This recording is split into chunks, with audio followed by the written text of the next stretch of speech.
Remote viewing. Remote viewing is the supposed ability to perceive distant or hidden targets without the use of physical senses. I don't know what's worse, realizing governments actually spent tax money on this, or realizing that, sometimes, it might have actually worked.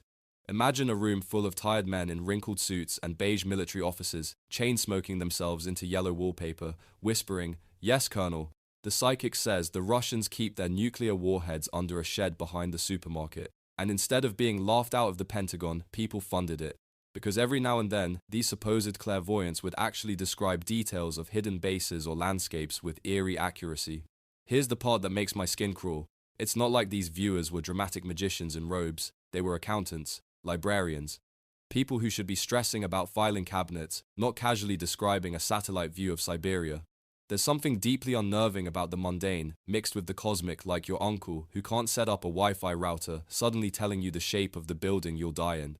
Psychologists try to rationalize it. Maybe it's subconscious pattern recognition, maybe it's cold reading dressed in military jargon. But the stubborn thing about remote viewing is that it keeps slithering back into credibility. Even NASA flirted with it, because apparently nothing says science like hiring a guy to close his eyes and doodle a submarine.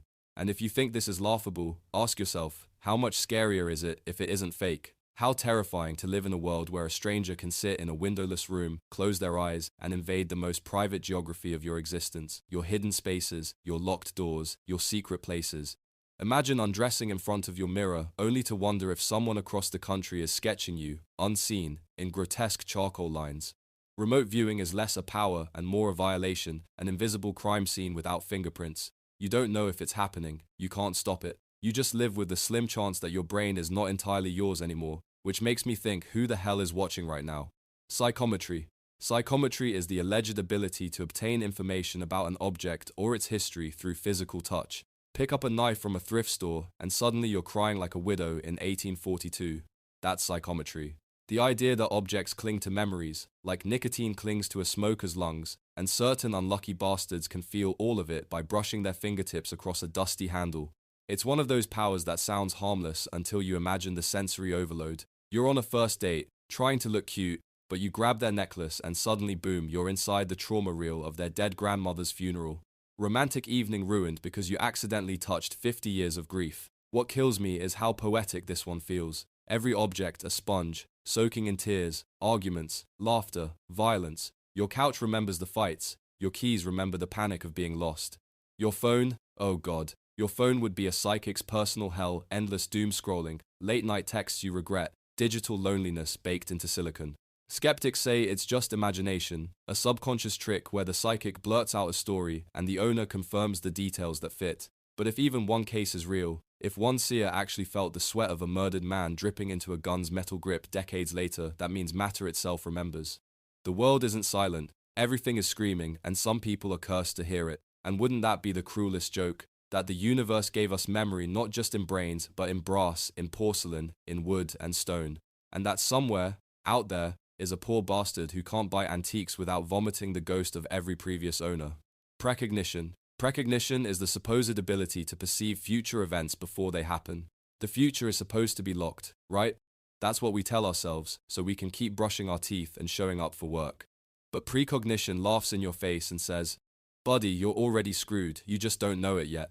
Some people claim their dreams come true, sometimes in subtle ways, like deja vu sneezing fits in a diner they've never been in. Other times, in catastrophic ways, planes crashing, buildings burning, loved ones dying. And the cruel part? These visions often arrive without timestamps. Imagine waking up drenched in sweat because you saw a car accident, but you don't know if it's happening tomorrow, or 30 years from now, or if it's already happened while you're lying in bed with your useless premonition. It's not elegant, this so-called gift. It's like the universe vomiting spoilers at you without context. You're not the Oracle of Delphi with cryptic poetry, you're just some poor schmuck who blurts out, I think someone's going to choke on a hot dog.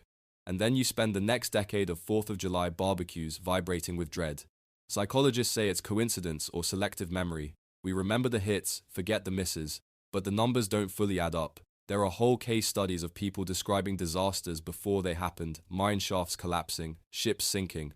It's like reality has a tiny leak and sometimes drips information backwards, like a faucet you can't fix. The existential nightmare of precognition isn't even the death stuff, it's the small stuff.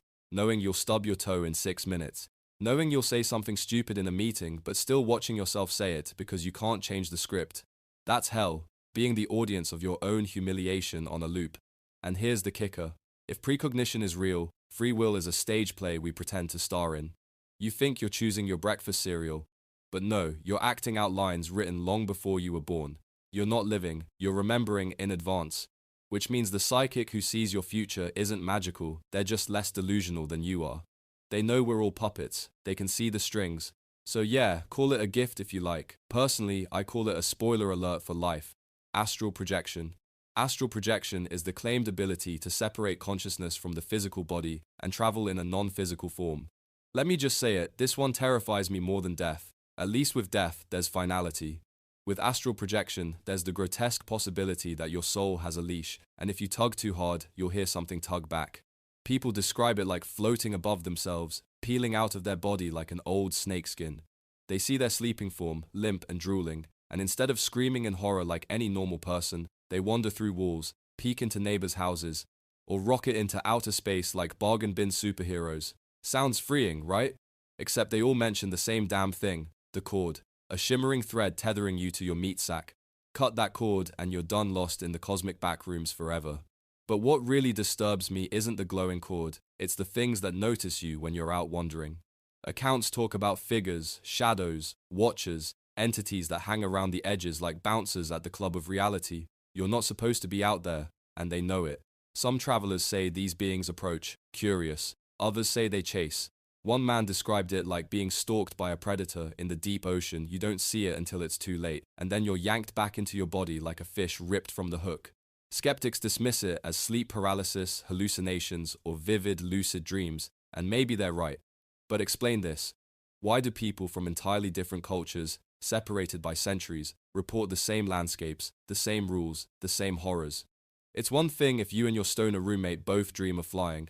It's another when a Tibetan monk, a Victorian housewife, and a burned-out IT guy from Cleveland all describe the exact same silver cord. Astral projection feels less like a power and more like breaking into a cosmic restricted area. You're a trespasser, and trespassers get noticed. Think about that the next time you lie down. Close your eyes and feel the uncanny sensation of peeling away from yourself. Maybe you're not soaring, maybe you're being hunted, and if you ever wake up gasping, heart pounding, unable to move, with the sense that something followed you back, well, congratulations, you didn't travel the stars traveled you.